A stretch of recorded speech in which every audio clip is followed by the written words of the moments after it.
And it's not a knock, it's just how he plays in that spread wide open offense, and you project that to a spread wide open field. Yes, the arm may not be as strong. I can't imagine there's many people that think Dillon Gabriel's a better quarterback than Shedeur Sanders. I don't care where they were drafted. And if the Browns are the one team that thinks that, then I'm going to suspect it's not true. I never root against anybody. Yeah. But I'd be surprised if Dillon Gabriel's ever a legitimate starting quarterback for the Cleveland Browns. I'd be surprised. I just don't think. Big news coming out of Cleveland. The competition for the starting quarterback spot is getting intense. Right now, it looks like Shedeur Sanders is pulling ahead in the race for QB1, while Dillon Gabriel is starting to raise concerns about whether he can hold onto the job. Gabriel was brought in for his size and physical presence, but things haven't been going his way. His arm strength and overall throwing performance during training camp have been underwhelming. In contrast, Sanders has been consistently outperforming him on the field. At this point, Shedeur Sanders seems to be on track to take over as Cleveland's starting quarterback. This shift could have big implications for the team moving forward. Initially, Gabriel was drafted before Sanders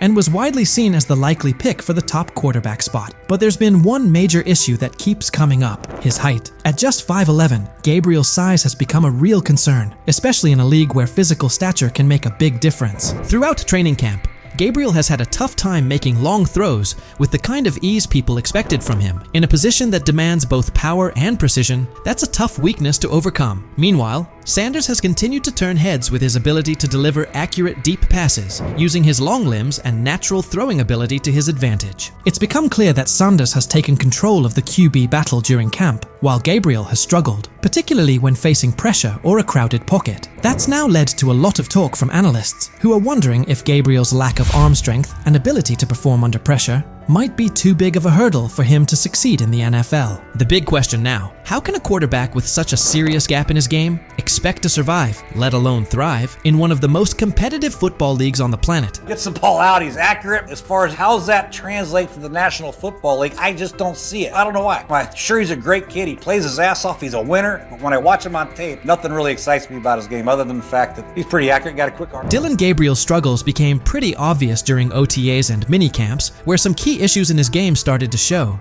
One particular rep stood out. He looked noticeably worried about defensive linemen swatting down his passes at the line of scrimmage. That concern led him to start releasing the ball a bit higher than usual, and it threw things off. Some of his passes ended up sailing over his receivers' heads, while others got tipped right at the line. It's definitely something he'll need to work on if he wants to seriously compete at the pro level. Dillon Gabriel raises a lot of eyebrows of concern. As you guys know, he had a ball batted down today, and it turned into an interception, pick six. And you guys can see right here, this was a cause of concern coming into the draft when it pertained to Dillon Gabriel, is how, his smaller frame. You guys seen it with the Johnny Manziels.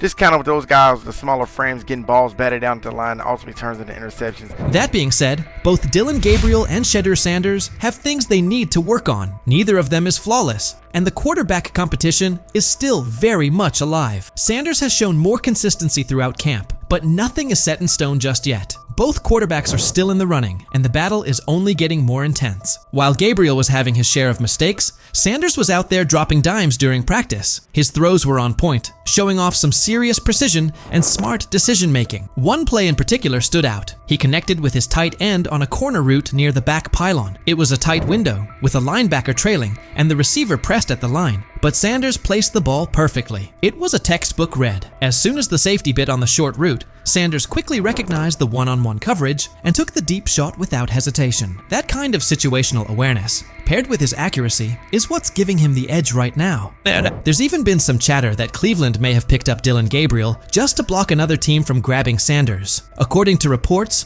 owner Jimmy Haslam was very interested in bringing Shedeur on board, but not everyone on the coaching staff was sold at the time. Regardless of those early disagreements, Sanders is proving himself where it matters, on the field, showing that he's ready to compete at the highest level. There's a lot of speculation. He wanted Shedeur Sanders. The staff drafted Dillon Gabriel, Oregon, 2 rounds earlier.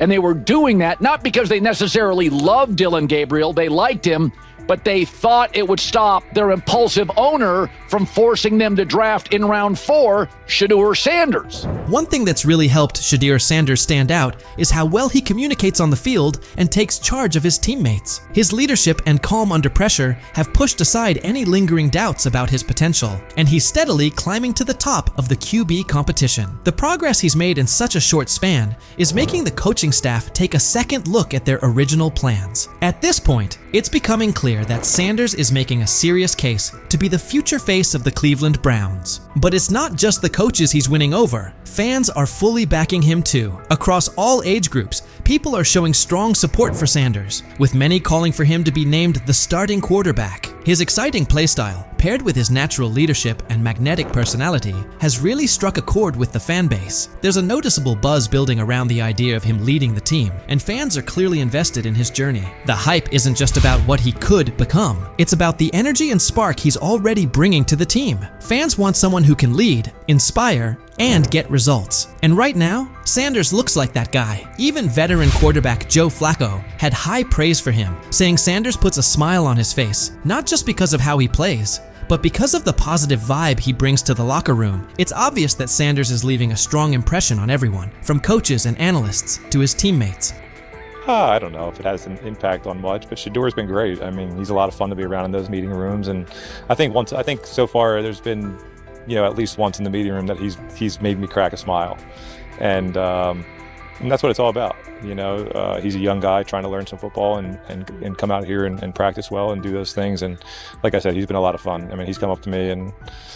As the quarterback race in Cleveland picks up steam, it's becoming more obvious that Dillon Gabriel is slipping out of serious contention for the starting role. He came into camp with high hopes, thanks in large part to his size and athleticism, but his recent showings have raised some red flags. Gabriel's inconsistency with deep throws, especially when under pressure, has exposed a major weakness that's tough to ignore. Even with his solid build and physical tools, Gabriel just hasn't shown the kind of arm strength and accuracy needed to compete at the NFL level. His inability to stay composed and deliver under pressure has only fueled more concern about whether he can really hold his own in this league. Meanwhile, Shedeur Sanders is quickly climbing the depth chart, not just because of his standout play, but also due to his physical strength and mental grit. Sanders has been throwing with confidence and precision, even under duress, and he's consistently making smart reads when it counts. His accuracy and decision-making have really popped during training camp. What's more impressive is Sanders' commitment. Even without getting most of the first-team reps, he's stayed locked in and kept a disciplined approach. That work ethic, paired with his upbeat personality and leadership qualities, has earned him the respect of both his coaches and teammates. He's become a favorite among the fans, not just for what he's doing on the field, but for the energy he brings to the team overall. With Gabriel continuing to struggle,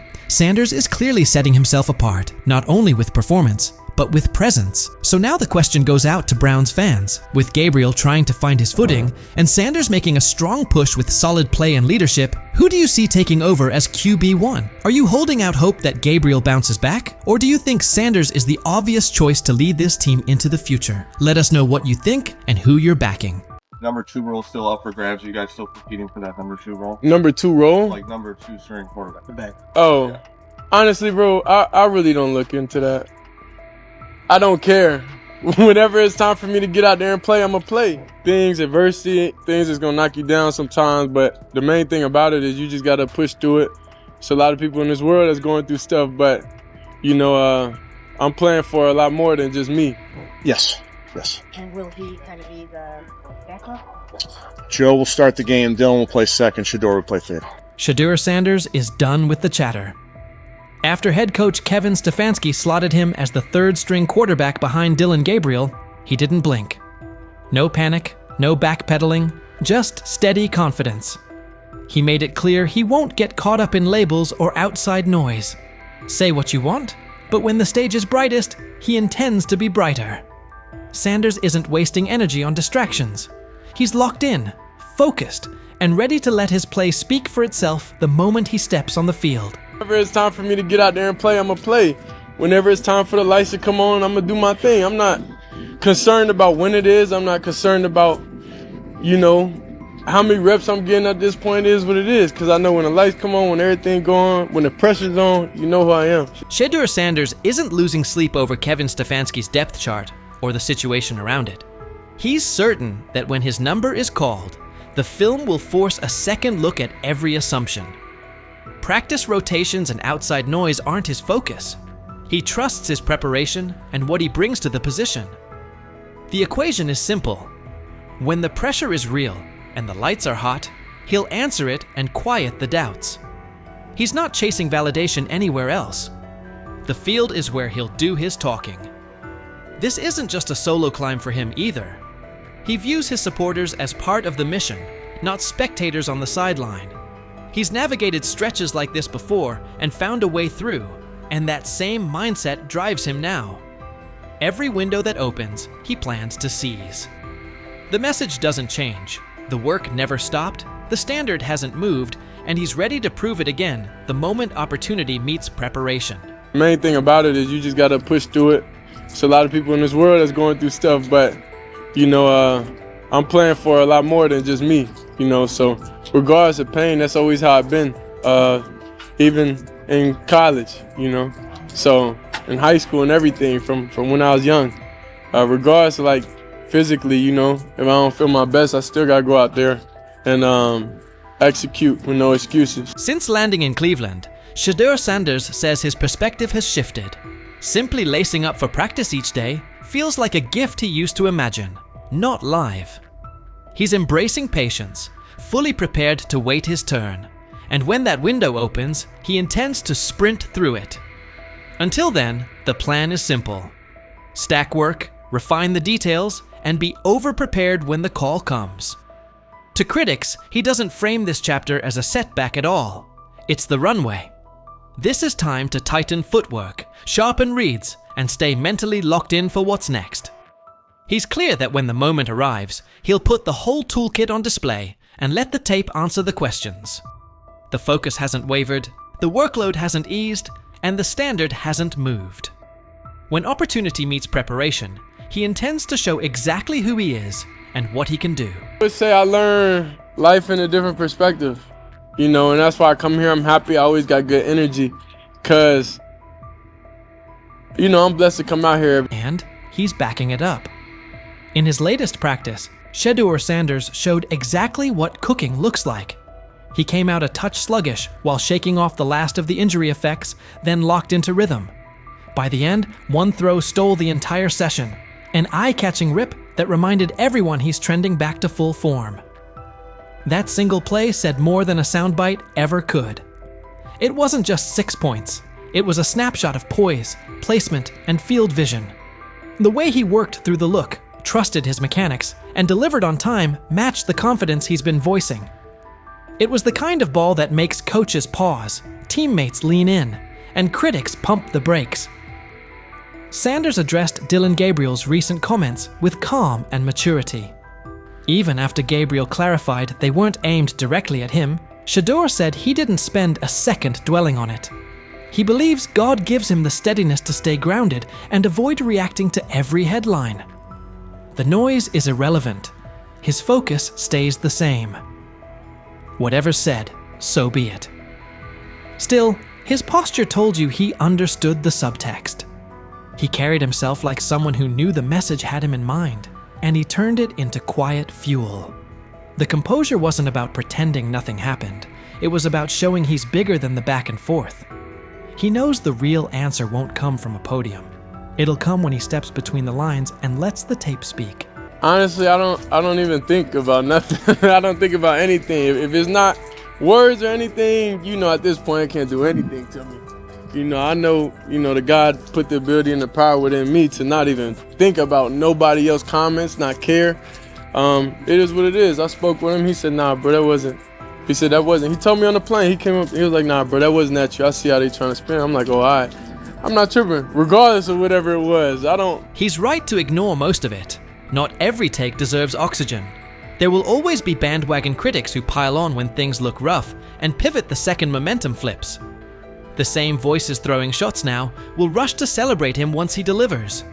And you can bet Colin Cowherd will be near the front of that line. He's been all in on the skepticism around Shedeur Sanders lately, using every opening to question him.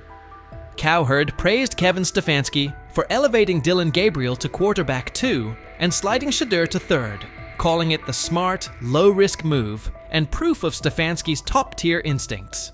But it's hard to miss how quickly Cowherd writes Shedeur off, as if he's eager to see a miss before the kid gets a fair runway. Cowherd didn't stop there. He mocked Shedeur and his supporters, pointing out that several franchises were searching for starters and many more needed steady backups, and none chose him. He hammered the draft optics too. Dillon Gabriel in the 3rd round versus Shedeur in the 5th, framing that as the league's verdict. In his telling, the message is already settled. Shedeur's backers may have shrugged at that before, but, as Cowherd puts it, the numbers make the case. And many of us believe Jimmy Haslam, the owner of the Browns, is the one that nudged the front office into drafting him. So the Browns drafted Dillon Gabriel 2 rounds before. So you can run to your Reddit board and dogpound.com and say it's a conspiracy, but the whole league told you he's a 5th-round quarterback. And the Browns are telling you, Kevin Stefanski, who won 11 games in 2023 with nonsense in a division with the Ravens, in the AFC. Shedeur Sanders' time in Cleveland is turning into a story of resilience, focus, and quiet resolve. Even as the 3rd-string quarterback behind Dillon Gabriel, he hasn't let rankings or outside opinions throw him off course. From day one, he's kept his eyes on the bigger picture, steady growth, daily preparation, and being ready the second his opportunity arrives. Every critique is fuel, not a verdict, and he's using it to sharpen his game. His recent work on the field backs that up.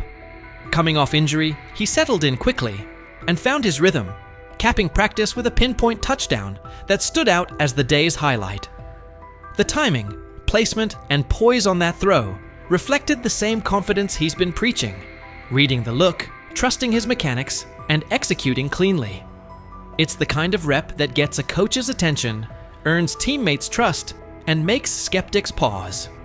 Sanders' maturity shows in how he handles chatter from teammates, rivals, and the media. Whether responding to Dillon Gabriel's comments or brushing off negative noise, he stays grounded, crediting faith and focus for keeping him steady. He knows the talk is part of the job, and he's committed to letting the film speak louder than any quote. Meanwhile, critics like Colin Cowherd have leaned into the doubts, pointing to draft status, Gabriel in the 3rd round, Shedeur in the 5th, and the lack of immediate interest from teams as proof the league has already made up its mind. Sanders isn't letting that define him. He understands success isn't about early labels. It's about persistence, preparation, and performance when it counts. As he keeps stacking work and embracing each rep, it's clear he's preparing for the moment his potential becomes undeniable. The road may be tough, but his discipline and mindset suggest he's more than capable of rising above doubt and making his mark in the NFL. What's your read on Shedeur Sanders' approach so far? Do you think his patience and focus will pay off once he gets real snaps? And how much do takes like Colin Cowherd's actually impact a young quarterback? Do they hinder, or do they add fuel? An opportunity now in Cleveland with a quarterback situation that, honestly, he can come out of and win the job. I think he'll do well. I really do. I think the kid works really hard. I think he loves the game of ball. And when it comes down to it, if you have a guy like that loves the game, obviously growing up around it his whole life, I think he'll be successful. He has a tremendous luxury to change plays at the line of scrimmage and what he sees. But you got to take into account that this kid has started every game in his high school career. This kid has started every game in his college career but one. He's seen a lot of football. So it's not too many complex defenses that you could throw at him that he hadn't seen. He's seen all of them. What happened behind the scenes in Miami last week left NFL scouts, general managers, and team owners completely shocked. Shedeur Sanders put on a performance that was so sharp, so precise, that even the most experienced talent evaluators, people who've been doing this for decades, are now second-guessing everything they thought they knew about quarterback play. The buzz started quietly on Tuesday. By Friday, it was all anyone in football circles could talk about. And now it makes total sense why Deion Sanders has been so confident about his son's NFL future. What you're about to hear could seriously shift the way you see the 2025 NFL Draft. But before getting into the details of that private session, take a second to think about this. How many times have we seen quarterbacks hyped up only to fall apart under real pressure? How often do college stars shine in the NCAA but fold when they step into the NFL's high-stakes environment? The league's history is full of QBs who looked unstoppable in college, but couldn't cut it at the next level. That's exactly why what Shedeur did last week is so unbelievable. This wasn't a flashy highlight reel against weak college defenses. It wasn't a carefully edited clip designed to go viral. This was a real, high-stakes NFL-style workout, with all the pressure you can imagine. Here's what we know. About 3 weeks ago, word started to get around that Shedeur had scheduled a private workout in Miami. But this wasn't just any workout. It took place at a top-tier training facility, the kind of place where legends like Tom Brady and Aaron Rodgers go during the offseason to sharpen their skills. It's a spot known for its privacy and intensity, far away from media noise. But here's where things got really serious. Shedeur didn't just bring in a few position coaches or local scouts. He invited the big names, the harshest critics. These were evaluators who don't get impressed by flashy stats or famous families. Think former NFL defensive coordinators who've built entire careers on shutting down elite QBs. Think scouts who've analyzed everyone from Peyton Manning to Patrick Mahomes. And they all showed up, every one of them. Inside the facility, the vibe was intense. 15 NFL decision makers, execs, scouts, and coaches were spread across the field. Clipboards out, stopwatches ticking, no smiles, no reactions. Just stone-faced pros who don't hand out compliments lightly. Then Shedeur walked onto the field. No hype, no background music, no cameras trying to catch a viral moment. Just him, carrying the weight of his family name and the hopes of Colorado fans everywhere. The place went silent, and what followed? That's when everything changed. I think he's done a great job. He's a super nice kid. Those guys, the people I work with that interview him and stuff, he's a great guy. He's just got to, he's got to kind of put himself under the radar and work every day, which he seems to be doing. The first drill looked pretty basic on the surface. 40-yard throws to stationary targets. Seems simple, right? Not exactly. These weren't college-level wideouts standing out there. They brought in former NFL receivers, guys who really understand how to create separation and run routes with pro-level precision. These are the kinds of receivers who can truly expose whether a quarterback has what it takes or not. Shedeur steps up to the line. First throw, absolute laser. 40 yards, fast and clean. Tight spiral, right on target. Hits the receiver perfectly in stride. Scouts glance at each other, but no reactions yet. They've seen strong arms before. Then comes the second throw. Still 40 yards, but now it's a comeback route, way more challenging. The timing has to be spot on. The throw needs to be out before the receiver even makes his cut. Shedeur doesn't just hit the pass. He reads it ahead of time, releasing the ball before the receiver even turns. When the ball lands right in the receiver's chest, just as he comes out of the break, even some of the veteran coaches are caught off guard. One scout literally drops his clipboard. And that was just the warm-up. The real challenge came next. Game simulation. Imagine this, a mock defense made up of former NFL players. Not fringe guys, but legit starters from just a couple of seasons ago. These defenders know how to bait quarterbacks, disguise their coverage, and turn up the pressure. Here's the setup. 2-minute drill. Down 6 points. 85 yards to go. No timeouts. It's the kind of pressure that usually breaks college quarterbacks and separates the real ones from the hype. Shedeur lines up under center. The defense shows one look, but you can tell something's coming. There's a shift about to happen. Classic disguise to force confusion. As soon as the ball is snapped, the coverage rotates, just like expected. Most young QBs would freeze, panic, or try to force something risky, but not Shedeur. He steps up into the pocket with the kind of calm you see from seasoned pros. Eyes downfield the entire time. Then, he sees it. A tiny window, open for maybe half a second. A slot receiver breaking on a dig route. The linebacker trailing just behind. That window is so tight most college QBs wouldn't even attempt it. But Shedeur doesn't hesitate. He fires a strike right between two defenders, hitting his receiver in perfect stride. The linebacker stops mid-step, stunned. The safety trying to rotate over just shakes his head, like he can't believe what he just saw. The scouts lean in. They know they're watching something rare. And the best part? this was only the beginning. Incredibly accurate. Yes, he really understands not only offensive football, but he understands what you're doing as a defense. So he'll pick you apart that way. He processes quickly. Like, all those things to me are big time attributes. And I just remember last year at this time, Bo Nix falling. People saying, hey, Bo Nix is going to be a second rounder. And Bo Nix is not. By the way, that guy was one of the best. But now they can't have him. The same people responsible for his slide in the draft are the ones scrambling. They called him cocky, arrogant, threw every label at him, hoping it would break him. But through it all, Shedeur stayed cool. He didn't let the noise shake him or throw him off course. His mindset never wavered. He knew exactly what he brought to the table, and no amount of criticism was going to change that. Instead of folding under the pressure, he locked in even more. Their doubt didn't shake him, it fueled him. Because deep down, he knew that what he showed on that field wasn't some lucky moment. It was real. It was proof of who he is and what he's capable of becoming. And now, those same scouts are left second-guessing everything. They thought they had him figured out. But what they saw last week flipped their entire evaluation on its head. At first, they saw attitude. They saw confidence and labeled it arrogance. They judged him before really watching him. But Shedeur didn't let it affect him. Instead, he showed exactly who he is when the lights are the brightest. And now those same scouts, the ones who once questioned if he had what it takes, are sitting in silence, unsure of what they just witnessed. His performance is making waves, and suddenly their early opinions are starting to look shaky. They didn't just see a strong-armed college quarterback out there. They saw a leader, calm, smart, in total control. The more his confidence grows, the better he gets.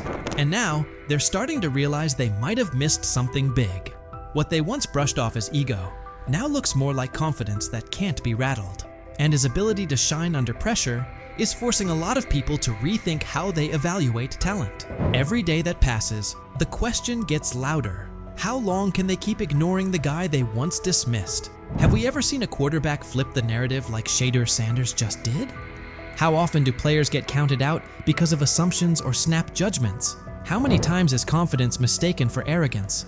And how much potential gets overlooked because of it? Maybe this is that turning point. Maybe those very traits we criticize in young players are actually the ones that turn them into something great. What if Shedeur is exactly the kind of quarterback the league's been missing? What if we're watching the start of something special? So what do you think? Could Shedeur Sanders be the real deal? And what kind of impact will his rise have on the 2025 NFL draft? Was out there, I talked to Denzel Ward, Yep. I talked to some, but I didn't say the name. But anyway, I done talked to some people. He looked different. There's a difference when that young bull is out there spinning that ball. You hear me? Mm-hmm. Difference. I'm talking about football. I ain't talking about no media and all that hoopla and all them, on Twitter, they putting up the numbers. Some he was 10 for 12 for 2 touchdowns. I'm talking about when he's at the helm, he looks different. Whether he's going with the first team, second team, or third team. It don't matter. From being buried on the depth chart as a fourth stringer to suddenly becoming a standout on the second team, Shedeur Sanders just pulled off the most impressive quarterback comeback since Tom Brady made the world believe he wasn't finished at 40. What is it going to take for you to just buy in to Shedeur Sanders when players all around him are telling you how different he looks, how good he looked, how he just has that aura to him? Because it seems like all the players that are around Shedeur Sanders have nothing but great things to say about him and love him. Because again, he clearly just looks different than the rest of the competition that we've seen. And like I said, the last time I've seen guys go for or say things about a certain player like that, it was Baker Mayfield. So could 12 be that guy? How long until we see 12? Because I feel like it's just a matter of... The same haters who were cheering when he got dropped to fourth string are now scrambling for excuses faster than a glitchy Wi-Fi during the Super Bowl. Get ready, because this isn't just a step up on the depth chart. It's a serious reality check that's got the critics choking on their own words with a big helping of humble pie. Being said, I see some balls coming out of Shedeur Sanders at that game, and I'm like, kind of looks like a guy. Yeah, I'm reading. He can sling it. I see him, some of the veterans, how they talk to him, mic'd up, see what he's doing in the community. Yep. You talking about Njoku there? Njoku, Mike Napier. Once you see, different little interactions and things like that, I know he has the talent. We'll see. It'll be a competition that usually brings the best out of guys, especially young guys. So I'm interested to see how that quarterback situation. I've heard he's been outstanding The Cleveland Browns training camp just turned into the most talked about event in town. All thanks to Shedeur Sanders, who took his spot as fourth string and used it as motivation for one of the most impressive rises the NFL has seen in years. While everyone was busy counting him out and calling his career dead, Sanders was quietly putting together a performance so good that coaches are saying they haven't witnessed anything like it in the last 15 years. Drafted in the 5th round, all that means nothing when it's time to play football and that whistle blows. He looks different than the rest of the competition. That's what I heard. And I'm talking from not Brother Ward, I'm just talking about from sources that's in that room, that's on that field, that's playing the sport. Man, come on, man. Yep, coaches with decades of experience are honestly scratching their heads, trying to figure out how someone goes from being a practice squad afterthought to seriously competing for a starting spot in just a few weeks. Thing is, they never planned on taking him. The problem is, like Ocho Cinco said, you got somebody that has endeared himself to the locker room. And guess what? The difference between him and Tim Tebow, the biggest one, is he can play. He can throw the ball. Tim Tebow running around being an H-back, he can throw the ball. And he's done everything he needs to do. He ain't saying nothing. He ain't rocking the boat. He ain't mad about the reps. He ain't mad about none of that. All the people out there want to see is this, like Tyler said earlier. We want to see what he can do with Jerry Jeudy. That's it. I want to see what he can do with David Njoku. I want to see him with Junkins. I want to see him with the first running backs. If you are cooking, if you are beating down the doors with the 3s and 4s, guess what? You deserve more. That was a bar. It rhymed. It was. Remember when Mary Kay Cabot dropped that bombshell report saying Shedeur Sanders was the 4th string quarterback? The internet blew up faster than a Michael Bay explosion. Critics came out of nowhere, like ants at a picnic, rushing to call his NFL dreams dead on arrival. They claimed he was only shining against guys who'd either end up on practice squads or be out of the league by September. They pointed out he wasn't getting reps in 11-on-11 drills and said he needed to earn his way up the depth chart. Dude, listen, the guy, all I can say is that he goes where the ball's supposed to go and it looks the way it's supposed to look. Mm-hmm. And when I hear that tells me it sounds like the Browns may have got a steal with Shedeur Sanders in the 5th round because I think he'll have a chance. I'm not saying he's going to be the starting quarterback in September, like week 1 or 2 or whatever it may be early in the year, but I think he's got a chance to develop into something that hopefully would preclude them from having to draft a quarterback first overall or top 5 next year. Like you said, I see some balls coming out of Shedeur Sanders at that game, and I'm like, kind of looks like a guy. Yeah, I'm reading. He can sling it. I see him, some of the veterans, how they talk to him, mic'd up, see what he's doing in the community. Yep. You talking about Njoku there? Njoku, Mike Knapp. Yeah, once you see, different little interactions and things like that, I know he has the talent. We'll see. It'll be a competition that usually brings the best out of guys, especially young guys. So I'm interested to see how that quarterback situation. I've heard he's been outstanding. Funny how the tables have turned. Those same critics are now watching Sanders climb the depth chart like he's scaling Mount Everest with rocket boosters. The guy they wrote off is now the one they can't stop paying attention to. Every completion sends a message. Every perfect throw is a reminder that real talent doesn't stay hidden forever.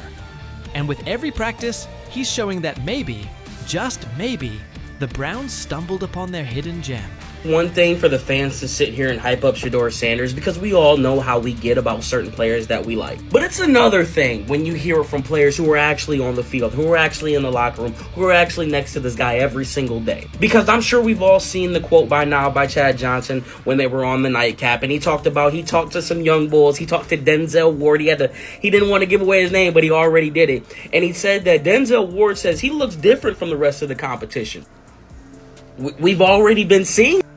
When word got out that Shedeur Sanders officially moved up to second-team reps, passing Dillon Gabriel along the way, the shockwaves hit from Cleveland all the way to Canton. This wasn't just some small roster tweak, this was huge. One day he's throwing passes to practice squad guys, and the next he's running with the second team, putting real pressure on the starting quarterback spot. The promotion came after Sanders completely dominated minicamp, showing toughness, leadership, and total control on the field. His passes were right on target, hitting receivers in stride. His decision-making was sharp as a blade, and his grasp of the playbook had coaches nodding like proud parents at a school play. But this wasn't beginner's luck. It was steady, calculated execution that the coaching staff just couldn't ignore. And I don't know, there was never no one thought he was this like malcontent or like a bag. It wasn't. That was the word, That was kind of what was being said. That was kind of what was being said. No. The pre-draft process was so unorthodox that he didn't go through it all like everyone else did. And I think there's a lot that we can look back on this thing, especially if he becomes a star in this league and say, you could point fingers in a million ways. Not having a pure agent, not having the workouts that everyone else did, going to these teams, not necessarily being as willing to throw the ball when asked at these the All-Star games, like that kind of stuff I think might have stung him, it might have turned teams off. But I know when Stephen A. Smith starts singing your praises, that's when you know you've officially arrived. The ESPN personality, famous for his fiery takes and no-nonsense analysis, didn't just mention Sanders. He gave him the full Stephen A. treatment. He praised Sanders not only for his top-tier football skills, but also for the intangibles that separate the good from the great. This kid's mindset puts him ahead of the pack, Stephen said, with the confidence of someone who's seen enough football to spot greatness from a mile away. He pointed out Sanders' composure, mental toughness, and relentless drive to compete at the highest level. When Stephen A. says, "It's not just about throws and stats anymore," you better believe the whole football world is paying attention. This stuff wasn't made up. I covered the draft for ESPN. I'm sitting on the desk. It's Shefty, it's Mel, it's me, it's Lewis. I heard some of the same things that Deion Sanders is talking about. And S.A. and Cantor, you know this, we all have relationships. We all have people who tell us information, they help us prepare to do our job. I heard some of the same things. Some of these things weren't necessarily made up, at least I don't think, from the people that I trust who told me these things. And so